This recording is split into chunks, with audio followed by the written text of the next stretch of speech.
सध्या मुंबई ठाण्यासारख्या शहरात चिमण्या क्वचित दिसतात। 20 मार्च हा दिवस जागतिक चिमणी दिवस म्हणून पाळला जातो आणि त्याच निमित्तानं ठाण्यात संकल्प इंग्लिश हायस्कूलच्या वतीनं एक अभिनव उपक्रम हाती घेण्यात आला।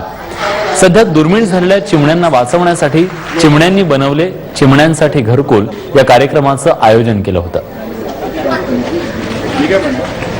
आज आपण मानवजाती म्हणजे पूर्ण जगाबद्दल आपण बोलूया की जगातील सर्व मानवजाती जागतिक चिमणी दिवस साजरा करण्यापर्यंत आलो आहोत। म्हणजे चिमण्यांची आणि परिसरातील इतर पक्ष्यांची संख्या कमी होत जाते याची जाणीव करून देणारा हा दिवस आहे।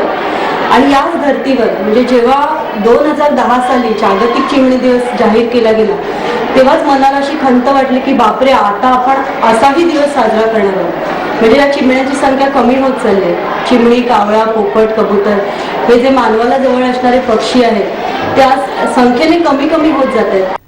तर या होत्या आपल्या मुंबई आणि परिसरातल्या बातम्या। बुलेटिन मध्ये आपण इथेच थांबतोय। ब्रेक नंतर क्रीडा जगतातली बेत्तम बातमी खेळ माझा बघत रहा एबीपी माझा।